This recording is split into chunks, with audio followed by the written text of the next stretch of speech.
Hello friends, जय Jagannath. Kalyani सेनापतिर Odia blog रे आपण मानकु स्वागत। आशा करूची प्रभु कृपार आपण माने समस्त नियति भलरे थांदो और खुशी रे थांदो।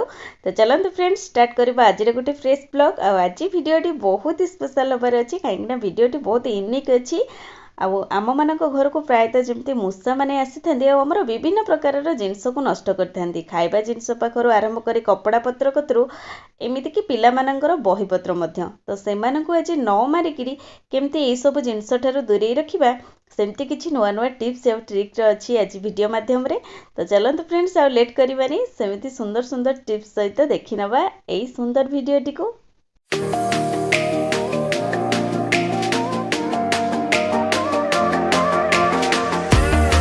सांगमाने वीडियो आरंभ करिया पूर्वर आपण मानकु से गोटे रिक्वेस्ट, जदि भी कहीं आज आपण मानक भितर मो चैनल की नुआ अच्छी प्रथम पाखरे थिबा बेल आइकन को प्रेस करी चैनल को सब्सक्राइब करनियंतु, ताकि मोर वीडियो प्रथम नोटिफिकेशन आपण मानक पाखरे पहुंच जिवो। आपण मानकर एई टिके टिके सपोर्ट मते आगो को जीवा को निहाती मोटिवेट करिवो बा मो पई निहाती आशीर्वाद भली काम करिवो।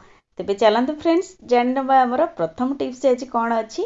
आज पूरा वीडियोटी आपण मानक सहित शेयर करी जे केमिति कौन आपण माने बिना खर्च रे मूषा मानक दूरे रखि परिबे निज घर ठारू बा निज आसवा पत्र ठारू। तो फ्रेंड्स जहाँ भी किसी जिनस आम यूज करबा सबू आमर घरे अवेलेबल रोची, से जिनस को नहीं आम केमिति कौन मूषा मानक दूरे रखि परिबा आसंतु जानिबा नुआ नुआ टिप्स और ट्रिक माध्यम रे। सांग माने मूषा माने थरे घर भीतर को प्रवेश कले बा रहिबा आरंभ कर देले आउ से मानक बाहर करबा बहुत कष्टकर होई पड़े, कारण धीरे धीरे से माने घर भीतर निजर वंश विस्तार करि नियंती आ घरर जाबतीय जिनस को नष्ट करिथांती। तो से मानक घर दूरे रखिबा पई आजिर ई सहज उपायटी आपण मानक सहित शेयर जहाँ आम समस्त घरे अवेलेबल अच्छी। तो देखंतु आमे जो खाइबारे नॉर्मली रुटी पाई जो अटा व्यवहार करुचे से अटा को मुझे गोटे छोट गिनारे 2 चम्मच नहीं। तो ये आम अटा को गुला प्रस्तुत करवा, किंतु आधे आम पानी रो व्यवहार बिल्कुल भी करवानी। तो आम घरे जो फिनाइल यूज करुचे से फिनाइल माध्यम रे आम अटाटा को चकटिबा गुला प्रस्तुत करवा। तो प्रथमे मुझे किसी फिनाइल नहीं और ताको अटारे भल से एमती गोलेबा परे जदि आ फिनाइल पछे दरकार हुए ताले ता सहित ऐड करने भी, किंतु एटी पानी आमे बिल्कुल भी दबा नहीं। केवल ये फिनाइल रे आमे अटाटी को चकटिबा, कहीं ना फिनाइल रो स्मेलटा बहुत हार्ड बा कड़ा स्मेल होइतिबारु मूषा मानंको एटा बिल्कुल भी भल लागे नहीं बा मूषा माने आर गंध बर्दाश्त करि पारंदी नहीं। सेति पई देखिबे जदि ए टिप्स को आपण माने अप्लाई करूचंती मूषा माने आपणको घर ठारो बहुत दूर दूर पर्यंत रहिबे। तो देखंतु फ्रेंड्स मो एठी फिनाइल देई अटाटी को भल से एमती चकड़ी नैची। चकटी सारिबा परे आमे अटा को एठी 2 भाग कर नैची। प्रथम भागटी आमे एठी यूज करबा, सेकंड भागटी मु आपण मानको सहित शेयर करबी एटा आमे को प्रोसेस रे पुणी थरे व्यवहार करि परिबा। तो देखंतु 2 भाग आपण एमती करि नेबे। आपनको जति क्वांटिटी रे अटा दरकार थिबो तो आपण माने सेही हिसाब रे आपण अटा को चकटी देबे। तापरे आपण माने छोट छोट अटा को एमती गोल शेप रे कर नेबे, जेमिति आमे रुटी बलेला बेले गुला बनै थाओ।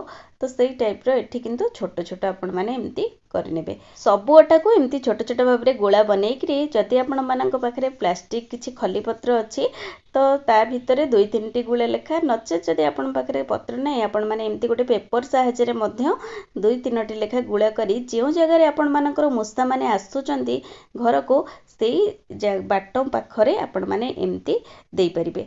तो देखिए ये अटा गुलार स्मेल माध्यम रे मूषा माने बिल्कुल भी घर भीतर को आसीबे नहीं आ बहुत दूर रे रहिबे। एबे चलंतु जानिबा हम सेकंड फार्मूलाटी कोन अछि जाकी मूषा मानन को दूर करिवारे बहुत सहाय्य करिवो।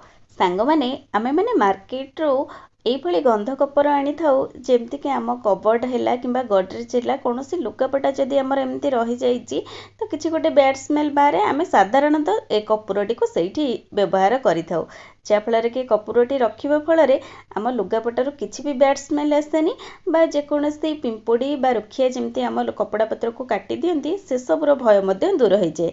तो आज ये कपूर माध्यम आमे माने मूषा माननको मध्य दूर करि परिबा केमिति आसंतु जानिबा। प्रथमे आमे एमती किछि कपूर को नबा आ ग्रेटर साहाय्य रे आपण माने कपूरटी को भल से एमती पूरा फाइन गुंड करि परिबे।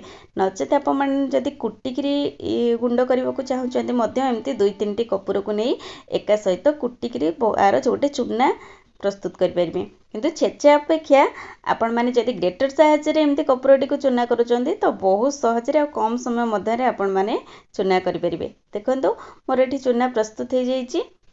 ଏବେ ଆମେ ଏଇ କପୁର ଚୂନା ବା କପୁର ଗୁଣ୍ଡକୁ ବ୍ୟବହାର କରିକିରି ମୂଷାମାନଙ୍କୁ ଦୂର କରିପାରିବା। ଆହୁରି ମଧ୍ୟ ଆମର ଏଠି କପୁରର ପରିମାଣ ବହୁତ କମ୍ ଦରକାର, କାହିଁକି ନା ଏଠି ଦେଖନ୍ତୁ ମୁଁ ଗୋଟିଏ କପୁର ନେଇଛି ଆଉ ତା ଦେହରୁ କେତେ ସାରା ଗୁଣ୍ଡ ବାହାରିଛି। ତ ବାସ୍ ଆମକୁ ଖାଲି ଏଇ ଗୁଣ୍ଡର ୟୁଜ୍ କରିବାକୁ ଅଛି ଅଳ୍ପ ଅଳ୍ପ ମାତ୍ରାରେ ଦେଇକିରି। ତ ଆଗରୁ ମୁଁ ଯେଉଁ ଅଟା ଗୁଳା ପ୍ରସ୍ତୁତ କରିଥିଲି ତ ତାକୁ ଗୋଟେ ଭାଗ ରଖି ନେଇଥିଲି, ତ ସେଇ ଅଟାକୁ ଆମେ ଏଇଠି ବ୍ୟବହାର କରିବା।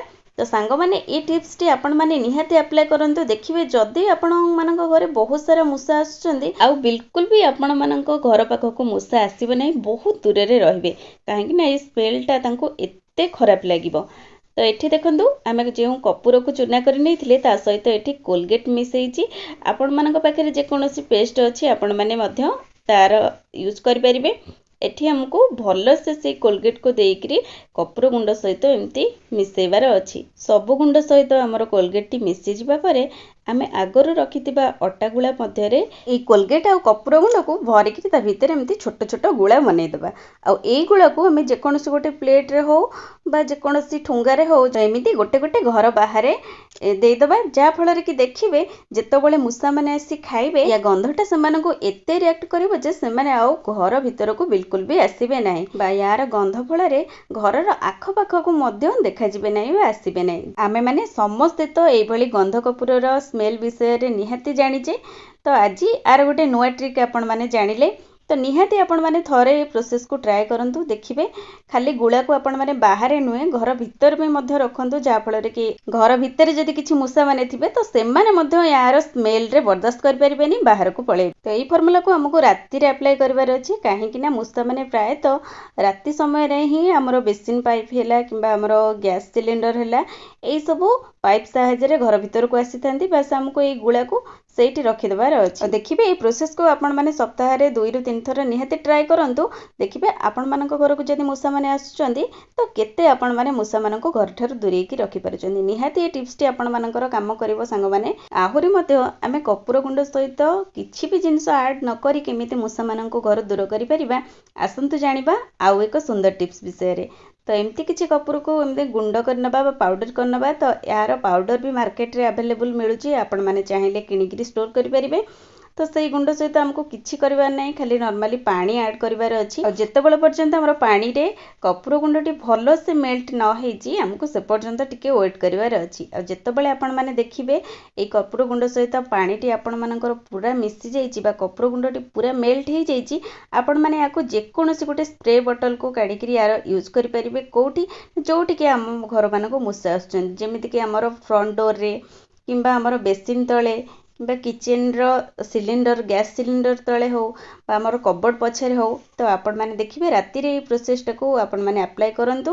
ସେଇ ଜାଗାମାନଙ୍କରେ ଯେଉଁ ଜାଗାମାନଙ୍କରେ ଆପଣମାନଙ୍କର ମୂଷା ଆସୁଛି ଆପଣମାନେ ଜାଣୁଛନ୍ତି, ତ ସେଇ ସାଇଟ୍ରେ ଆପଣମାନେ ଏଇ କପୁର ପାଣିକୁ ସ୍ପ୍ରେ କରନ୍ତୁ। ଦେଖିବେ ଏଇ ପାଣି ସ୍ପ୍ରେ କରିବା ଫଳରେ ମଧ୍ୟ ଦେଖିବେ ଆପଣମାନଙ୍କ ଘର ଭିତରକୁ ବିଲକୁଲ ବି ମୂଷା ଆସିବ ନାହିଁ। ଯେମିତି ଆମମାନଙ୍କ ଭୟ ରହୁଥିଲା ମନରେ ଯେ ମୂଷାମାନେ ଆମର କୌଣସି ଦାମିକା କପଡ଼ା ପତ୍ର ହଉ କିମ୍ବା ଆମର ଖାଇବା ଜିନିଷ ହଉ ଯାହା ବି କିଛି ଯେମିତି କାଟିକି ନଷ୍ଟ କରୁଥିଲେ, ସେ ସବୁ ପ୍ରୋବ୍ଲେମ୍ ଆମର ସଲ୍ଭ ହେଇପାରିବ। ତ ଆଶା କରୁଛି ଏଇ ଛୋଟ ଛୋଟ ଟିପ୍ସ ମାଧ୍ୟମରେ ଯଦି ଭିଡ଼ିଓଟି ଆପଣମାନଙ୍କୁ ଭଲ ଲାଗିଛି, ଭିଡ଼ିଓଟିକୁ ଲାଇକ୍ ସେୟାର ସହିତ ଗୋଟେ ଭଲ କମେଣ୍ଟଟିଏ ଦିଅନ୍ତୁ। ଚ୍ୟାନେଲରେ ଯଦି ନୂଆ ଅଛନ୍ତି ଚ୍ୟାନେଲକୁ ସବସ୍କ୍ରାଇବ୍ ନିହାତି କରନ୍ତୁ।